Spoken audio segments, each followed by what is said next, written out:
but so real. Yeah, give me change that you can feel. Yeah, a dream we can't believe. Yeah, welcome to Knowville. Yeah. And I'm really grateful that our guest is taking the time to speak with us. Speaking with Mr. Sam Brown, newly elected head of the Knoxville chapter of the NAACP, amongst other things. And Mr. Brown, if you don't mind, if I could turn it over to you and just give our audience a little brief introduction to yourself, please. Oh, absolutely. First of all, Rome, thank you very much for this opportunity. We always are thankful for anytime we have a platform to further our message and our voice, and the work that you're doing through this podcast and through communications, especially at the ground level, I think is ever more important today, considering the climate that we're in. As Rome said, my name is Sam Brown. I'm a native of East Tennessee, educated in the public school system, Knox County Schools, proud graduate of Austin East High School, class of 2005. Yes, I'm telling my age. Knoxville is my home, and it's a place that I cherish so much. And many of my experiences here in Knoxville have helped to cultivate and make me to be the man that I am today, and helped to inform many of the decisions that I've made career-wise, the networks I choose to associate with. And I believe that it has really been the main contributor to my success, and also steering me in the right direction as I reach each milestone in my life. As Rome said, I'm the newly installed president of the Knoxville branch of the National Association for the Advancement of Colored People. The NAACP was started in 1909. However, the Knoxville branch began in 1919 as a response to the Red Summer race riots that occurred in Knoxville that summer. And so the following November of 1919, leaders here in the city, which is inclusive of Mr. The Chancellor family and the Becks, pastor of the church that I pastor now, Logan Temple, the pastor at the time, Bishop H.C. Medford. He and several others were the organizers that began the Knoxville branch of the NAACP. And since then, the NAACP in Knoxville has really been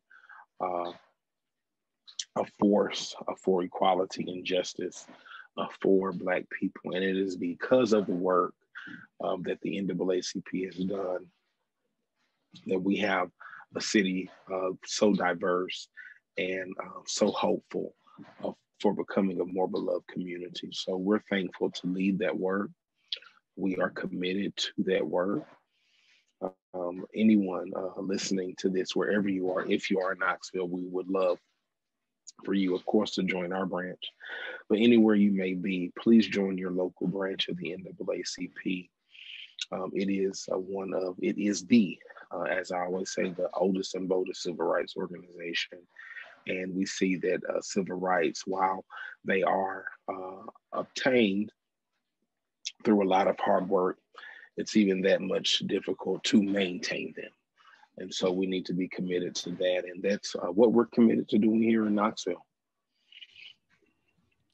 Okay. And I mean, definitely when people think of, civil rights organizations traditionally, the NAACP definitely looms large, just for the fact of how much case law that we have out there that shows, their importance. Now, I do think it's very interesting because you mentioned like the 1919, the Bloody Summer, and I know that's not something that a lot of Knoxvillians are even aware about. And the ones that, are aware of it, it's almost wholly because of, someone taking it upon themselves to give them that information, or them just, studying history or searching it out and getting it that way. Um, with the loss of life, but also the loss of property that came along with events such as that, because that definitely wasn't, a singular event. What's the NAACP's thoughts on the like reparations question? Or is there, is that something that you guys even view as like a possibility um, to even have a policy on?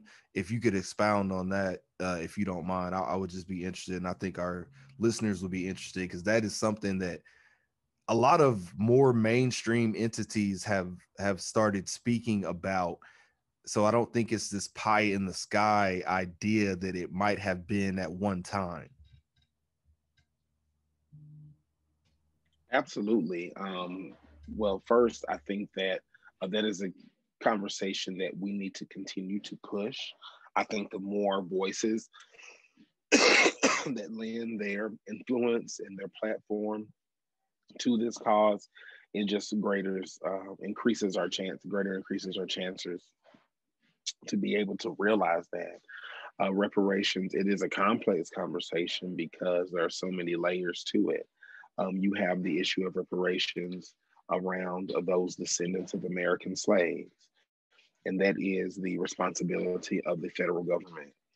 But then you also have particular atrocities that were committed by state and local governments that led to the further marginalization of African American communities. And still, local authorities, state authorities, federal authorities turned a blind eye and did not give us equal protection of the law that really was guaranteed to us through the 13th, 14th, and 15th Amendments. And so the NAACP on a national level is beginning to, or has already taken a position on that. But just to bring it home locally, I'm so proud that our vice mayor here in the city of Knoxville, Ms. Gwen McKenzie, who also is the 6th District City Council representative for the city of Knoxville, last month introduced a resolution to City Council that would research and look into the feasibility of the city earmarking funds. And she has asked for $100 million to be specifically and also strategically invested into the Black community and Black entrepreneurs through inner city schools, job creation, as a way of making amends for the city's role in dismantling of the Black business community through the urban renewal of the 1950s and late 1950s and early 60s. And those are measures that can be taken locally. Urban renewal, if anyone who's listening is familiar, was basically what we see happening now in our communities, where you have high income persons moving back into the city centers. Well, you just had the reverse of that happening in the late 1950s and early 60s. You had wealthy whites who lived in the city center who no longer wanted to live in such close proximity to Blacks and other minorities and moved into the suburbs. But for transportation reasons, it was difficult, of course, to make those daily commutes. And so you had the Urban Renewal Project that swept across the country. That was an initiative of the Federal Department of Housing and Urban Development. But each city took those funds. And through that, the interstates and the highways were made to make the city centers more connected to the suburbs. And a lot of the Black communities that existed in the downtown area closest to the city center were dismantled because of those highways and interstates coming through. The example we have the example we have of it here in Knoxville is, of course, the James White Parkway. And if you're familiar with that area, that whole entire space that the James White Parkway runs adjacent to downtown was literally a bustling Black business community that really was the foundation of the Black upper and middle class of the city. And so with that business district and those communities being destroyed, it really messed up a lot of opportunities for Black entrepreneurs to continue the wealth in their family. You look up, there are not that many Black owned businesses in Knoxville. And in the time that was not the case. And so the city played a role in the dismantling of that, and local governments and municipalities, I think, should play their role in helping to reestablish that.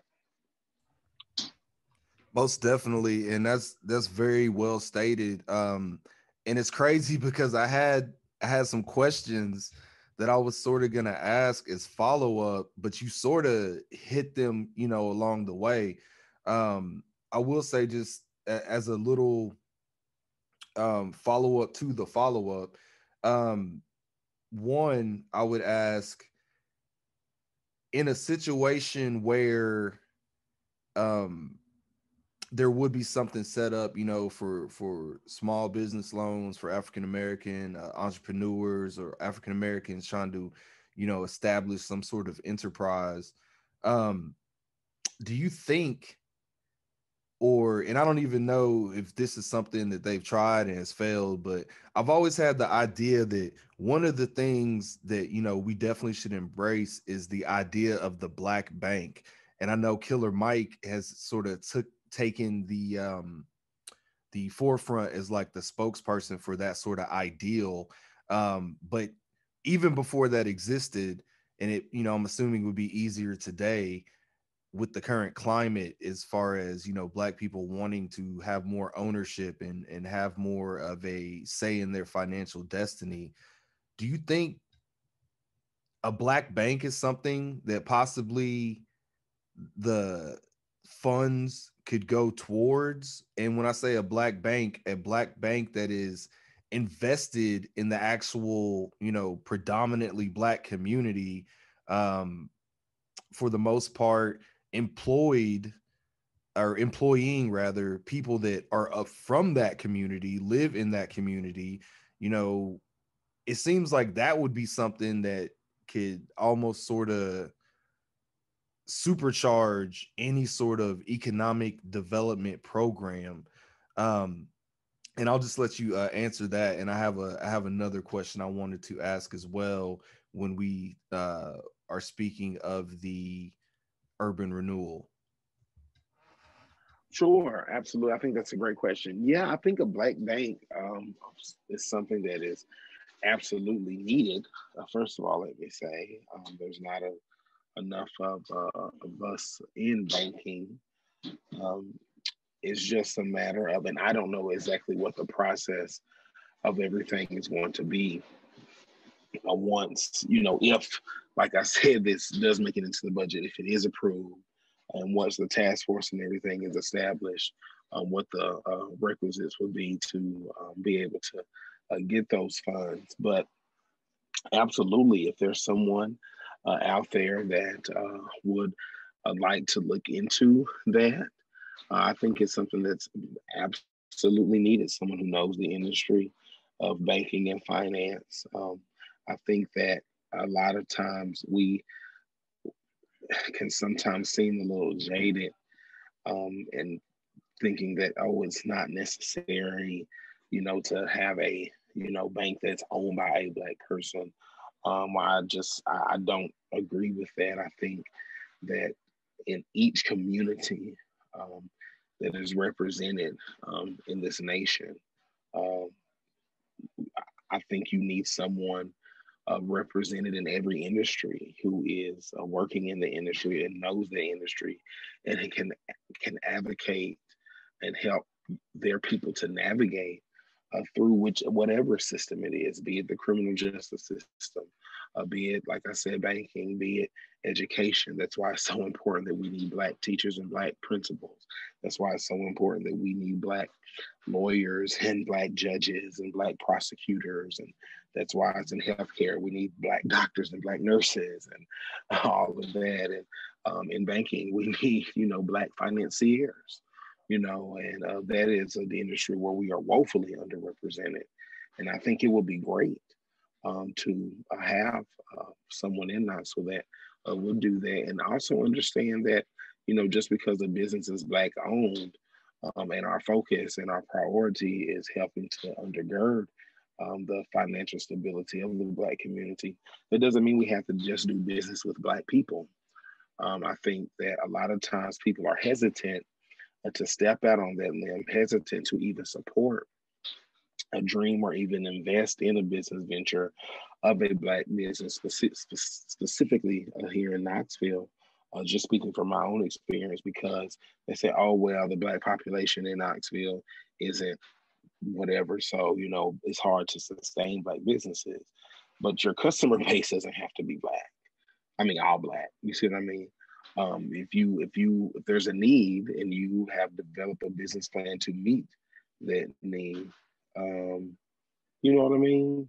I think you should be able to take advantage of that business opportunity. So, oh, definitely, absolutely. Mm-hmm. And that's one of the things that I think people take for granted is the fact that, like, what you pretty much described is like, we need Black people of the professional class. It's like we have people that are Black people, rather, excuse me, that are in the professional class, but it's that symbiosis of, like, you have the people that are the working class, you have the people that are the professional class. They come together and they pursue their common interests, and then that's what makes the community thrive. And you definitely have to have people within that community. And it's crazy because when you think about it, when we're talking about the urban renewal, excuse me, it's almost what was accomplished by, putting the interstates and all the predominantly Black communities. You almost like drove out the professional class, because that's where their business was. They lived there, they had their business there. You just demolished their home and their business. Like, so you just completely drove them out. And, obviously in certain aspects, it is something that it, had a plan and a, not to be a conspiracy theorist, but we know about redlining, right? Oh, absolutely. So it's like, when you take that into account, people always sort of want to make the argument as if all things are equal when everyone knows they're not. And that's what, can get so draining. But that being said, I think of it, there's like a teachers credit union, TVA credit union, police officers credit union. Like, there shouldn't really be any reason why we couldn't have a East Knoxville credit union or a Magnolia credit, you know what I'm saying? And right. I'm sure, I just have a feeling, I'm not an economic student per se, but I just have a feeling that if you had a bank, based in the community, invested in the community, with altruistic goals, not coming in being predatory, I feel like that can't do anything but improve everything for the community as it, at large. But moving on a little bit from the topic of reparations, which, you definitely answered. Oh, one more thing. I'm sorry. I wanted to ask you, do you think if there is some sort of agreement made, and I guess I don't see this would probably be the case for Knoxville, although, hey, if they want to be progressive like this, definitely I'm for it. Direct cash, like, payments, like you've seen for different instances of, like, say, the Japanese internment or, Germany. And obviously that was more national. And this is more like a city thing, but, like, assuming Knoxville just said, yeah, we're the city of Knoxville is in favor of direct cash payments And I guess you put a qualifier on it. You know, if you can show your family lived in this area during this time period, we'll give you like market value for what that would be today. Would that be something you think the NAAC, or excuse me, yourself and the NAACP would think, yeah, that's a good plan? Or do you think cash payments directly, probably not, should be formulated differently? Well, it's interesting you say that, because in the instances with, well, since we're just having a broad reparations conversation, let me just say it like in the tiers I did before. So with federal reparations, I don't think that's plausible. I don't think that's feasible, that cash direct payments. I honestly don't. I think we will be better served in trying to, just invest in our communities, our institutions, our HBCUs, our houses of faith, whatever they are, not just Christian houses of faith, but whatever houses of faith in the Black community, investing in some type of scholarship, maybe some type of entitlements as it pertains to tax breaks or whatever like that. I think with state and local, I think that is a better level to be able to give direct cash payments to recipients, or should I say victims? I'm going to say victims because they're not probably not living or feeling as victims now, but their family were, and they're experiencing the residual effects of that.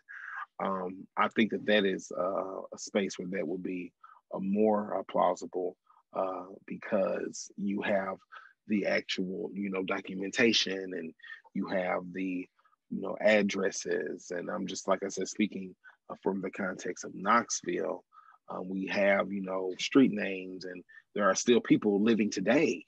I have parishioners that, attend my church who were involved in that. I mean, the church I pastor now was one of the churches pushed out of downtown because of urban renewal. So we have all of that data, all of those figures. So I think direct cash payments to individuals and businesses, institutions that were pushed out, or to those families, I think at the local level, I think that would be a great idea. Just getting the powers that be to actually decide to do it. And speaking with you, I've just had the thought occur to me that one thing I would say, and obviously I have no legal training, or you don't know that, but I'm saying I have no legal training, so let me qualify it like that. But it seems like if you're in a situation where no one can argue stolen labor, the argument is always that, I didn't do this, you didn't go through it directly. You could, make arguments of, well, there's enduring repercussions. Obviously, the dynamic in the country is going to be impacted by this thing that, even though you say you never did and I never went through, we still are in this same social situation that we're in due to it. So we obviously have both felt the impacts of it, for, good or nil being, obviously discrimination, and good being, oh, my family just so happened to be involved in this thing that benefited from that labor, that blah, blah, blah, and now I'm rich.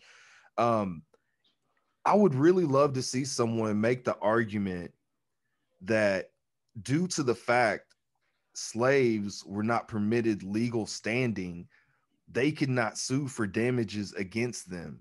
And since we're going to also be honest and recognize the court system was inherently prejudiced against them, some would argue to this day, but just assuming that it's not as of right now, if you were going to make that argument, they could never have had a fair hearing. So almost justice would demand they get to have that hearing now.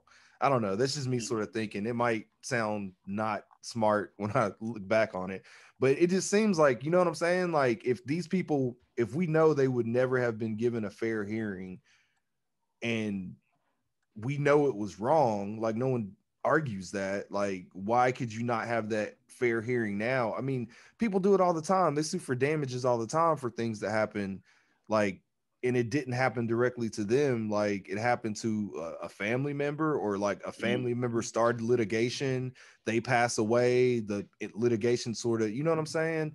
Right. The estate continues it on. And it's like, almost when you look at it, the framework was set where we couldn't have this estate to sue in lieu of us once we passed on, because the estate was destroyed.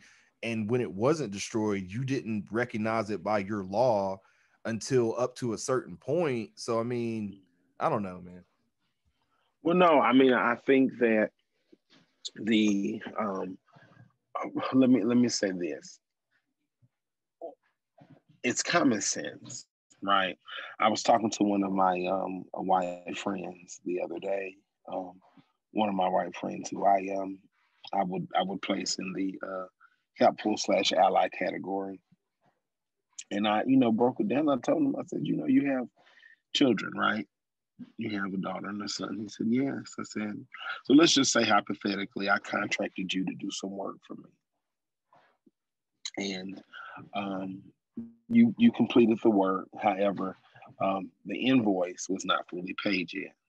Okay, and let's just say, in the interim of me satisfying that invoice, you pass away, and you generate income that is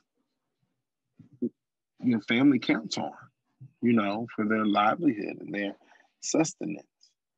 And now, because you've passed away or for whatever reason indisposed, I decide, oh, well, I don't have to pay that anymore. That's money I get to keep. Do you not think that I would owe that to your wife and children? And it was him hearing it in those terms. He was like, wow, I never thought about it like that, And when people think of, and I mean, even taking it beyond just from an individual level, when I think about like our institutions of higher learning, I'm a product of an HBCU. And we talk about how, these schools have, there's so much more money at PWIs, be they public or private. But that's because they have 200 years a head start of fundraising. And they have these huge endowments that they were able to take advantage of a system that marginalized and counted certain people out. And they still are able to reap the benefits of those, from those resources. I mean, I think of the situation with Georgetown University. Those Jesuit priests sold slaves to save the school. And you have Georgetown University that, I mean, I don't know what percentage of Black people they accept, but it's a predominantly white institution that is alive today because of Black people being sold as chattel. Do you see what I'm saying? And so I think we look at it through a political lens, or in a public administration lens, and say, hey, well, that wasn't me or that wasn't you. But at the end of the day, my family, our bloodline was robbed of something. Like someone I'm descended for worked for you their entire life and received no compensation for it. That's money that's owed to me at this point. Definitely. Excuse me. Definitely. So I feel like we pretty much said, as much as we can say, at least in this one sitting, as far as the idea of reparations. Looking toward the future, let me ask you, or actually looking toward the past and the future, the NAACP, you guys have been a stalwart of the 20th century coming into the 21st century, looking at other groups as well as the NAACP and what they have accomplished during the time of their inception. How will, what's the mission, what's the goal going forward, or is there any change? Is there something that at one point wasn't necessarily a focus, and going into the 21st century, it's like, oh man, this is a whole new arena we never really thought we would have to deal with as far as discrimination, but here we are. Just sort of give me a outlook on just what y'all have done and where you guys see yourselves being going forward, I guess. Absolutely. Well, the mission of the NAACP is standard across the board, and it is to eliminate race-based discrimination. We are, as I said, the first civil rights organization established in the country. And so we have a continued commitment to protecting rights that have been secured because of the work of the NAACP and its members, and also holding government entities and other institutions accountable, not necessarily to not to the NAACP standard, but to the standard of the United States Constitution, which guarantees all of us life, liberty, and the pursuit of happiness. And subsequent rights are guaranteed, and we have other subsequent protections in the Constitution. But essentially, that's what it is. And so, anytime that is being infringed upon, it's the role of the job of the NAACP to step in and see to it that those rights are protected. And if it is a new space, and we're learning now, even with this pandemic that we're in, and the development and the distribution of this vaccine, that public health and healthcare is yet another frontier. I wouldn't say a new frontier, because we have always known that there is some discrimination, in the realm of healthcare and public health. But we see now with this vaccine that this is yet another opportunity for disparities to be created. And so the NAACP must always be on notice. We must always be on duty, because our nation, our country, while we love it so much, while we still, herald it to be one of the greatest nations on earth, embedded into the very foundation and identity of our nation is bigotry, racism, sexism, discrimination, and all of those disgusting things that we are trying to eradicate. And so our country has a natural bend to those things. If we just leave America to do what America does, America will naturally set up institutions of racism and discrimination and marginalization. That's just who the country is, because it's embedded and it was interwoven into our very foundation. So the NAACP must always be there whenever we see the needle moving off of center, whenever we see the needle moving to favor one group over the other, and whatever that circumstance or situation is, the NAACP must be there to hold the needle steady and keep it centered on equality and justice and equity. And so that's what we're committed to. And that is the work that we've done, and the work that the NAACP has done has really made pathways for other organizations like the ACLU, like the Urban League, like Planned Parenthood, and so on and so forth, to make the strides that they have made in the various spaces where they do their work.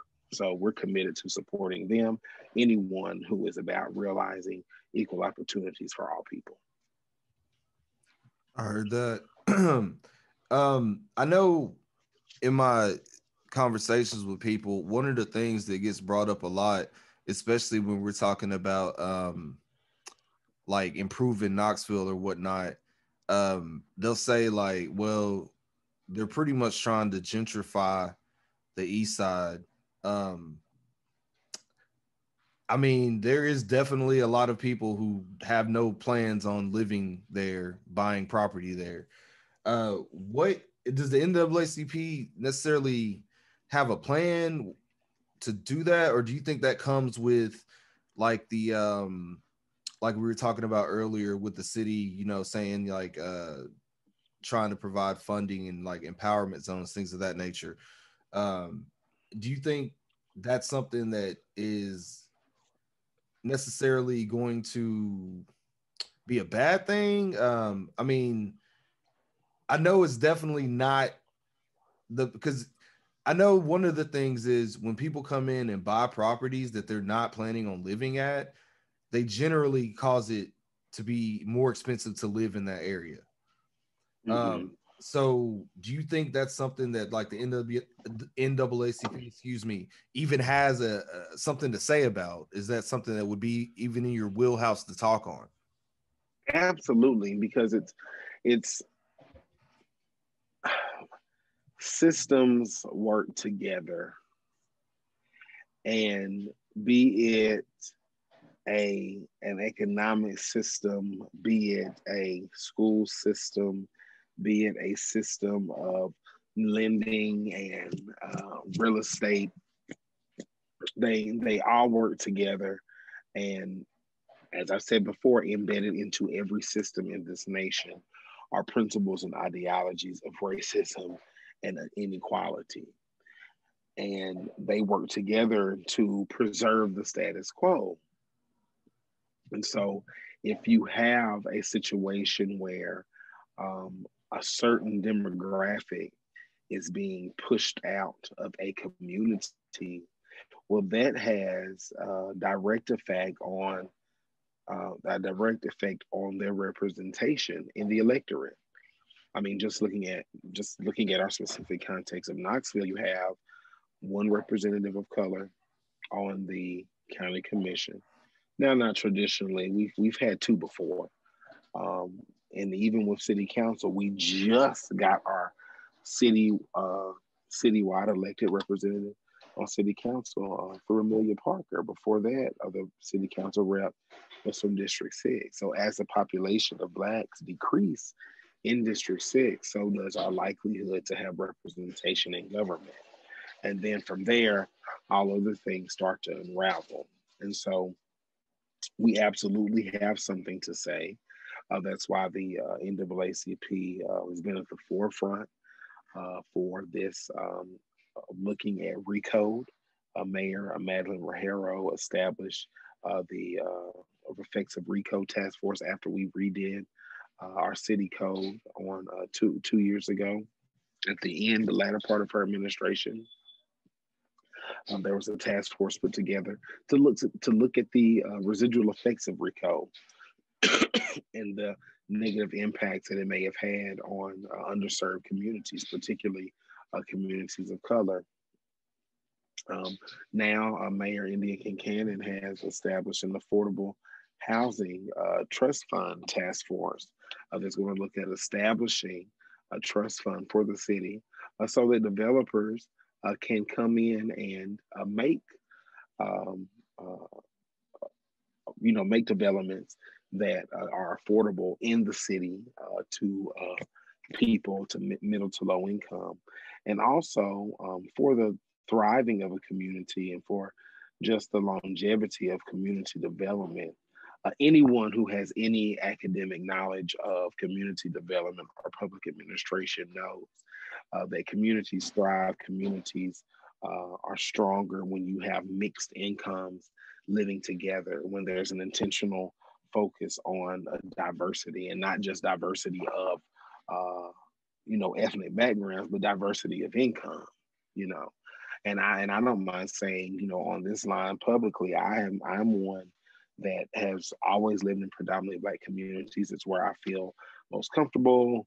I just like being around my people, and I don't think there's anything wrong with people that like to live in familiar communities or whatever. But when you begin to take the notion that no one else is allowed to live here, and if you feel like someone else's presence devalues that space, that's when we start to get into issues that are problematic. So I think that if we have all persons living together, people of all professions, of all walks of life, we can begin to build a community that really is more beloved and more welcoming.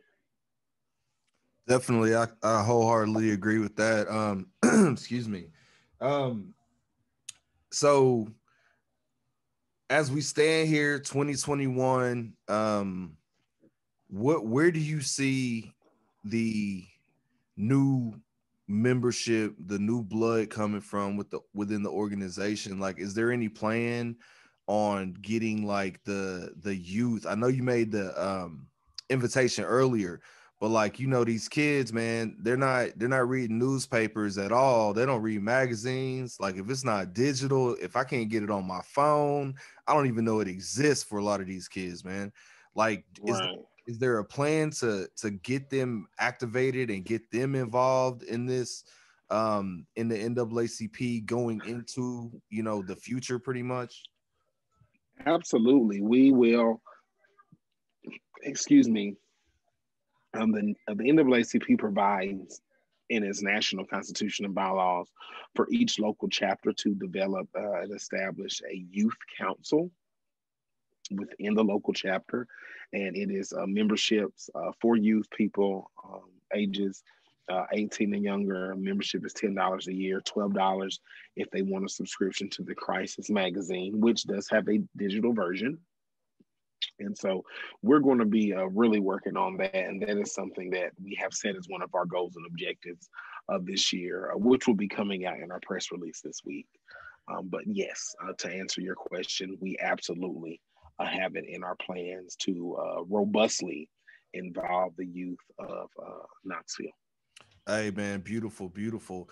And honestly, if I could just say, I think you guys, like, you yourself, you're very well spoken, man. Like, you should just do like start doing a little NAACP like podcast, like, you know what I'm saying? Just a little 5 minute, hey, this is what we're doing this week, or hey, this is what's going on today, or hey, this is the current, you know, thing everybody should be aware of, or you know what I'm saying? Mm-hmm. Because podcasts are definitely a lot of, I mean, it's a big thing, you know. So I think if you guys had something like that, and I'm not saying just the NAACP in general, I'm saying like locally, like a, you know, your chapter does its own just podcast, sort of reaching out to the Right, community. right. Yeah, I think that would be something beautiful, man. And honestly, if there's anything I could do to help facilitate that, like, let me know. But I think that would be something that people would really embrace, and I think a lot of people would sort of find out what's going on, that wouldn't necessarily be aware unless they would have just stumbled across it on like a Facebook or a Twitter or something like that. Mm-hmm. Mm-hmm. Well, I'm actually glad you said that. I mean, I would love to, of course, at the conclusion of our interview, like to have more in-depth conversation with you, because we want to have more help with that. We're trying to intentionally increase our visibility, and just really work on our membership recruitment. And just the more visible we are and the work that we're doing, the Knoxville branch has been doing a lot of great work even before I moved back to Knoxville in 2018. And so, but it's just not really hasn't been publicized that much. So I think increasing our visibility, I think, is really something that's really going to help with our membership recruitment. And we would love for you to be a member, sir. Oh yeah, definitely. We could definitely talk about that. I have no qualms at all. I will say, and that's one of the things, is when you're doing something, you don't necessarily, like, sometimes people feel awkward almost about telling people their accolades. You know what I'm saying? But like, when you're trying to get stuff done, especially for the good, you sort of got to put it out there and just be like, hey man, this is what we're doing. Because a lot of people would want to be involved and they don't really know, just because where they get their info, you might not be at, you know? Right, right. Absolutely. Yeah. Well, hey man, it has been a beautiful conversation. And hopefully it's something that we can continue going forward, as far as you know, having you on to the Knowville interviews, or, and like I said, possibly you even doing your own thing. Like I said, I would love to help with that. In closing, I would just want to ask you, you know, we talked about going towards the digital platform, maybe doing a podcast and things of that nature to get the younger people involved. If there was one Mhm. message that you had to, if there was one message you had to break it down concisely as to why the NAACP in 2021 is still uh, something that people should look to as a symbol, what would that be?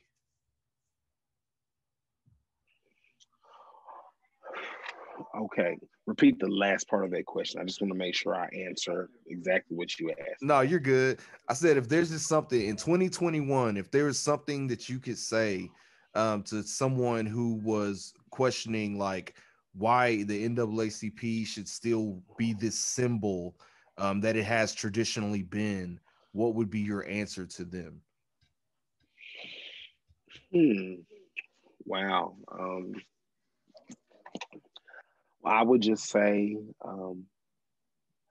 to look around and to see how many disparities there are just in your immediate, circle, and the places where you have influence, and from your scope, the lens through which you see the world, right? And that's not counting those that you are completely oblivious to, because they're not just within your lens. And so know that most of those disparities are created because some group, some population, some sect of our society has been marginalized and disregarded. And the NAACP is here to, for lack of better terms, check that and be the accountability partner of anyone who calls themselves trying to serve the public in any way.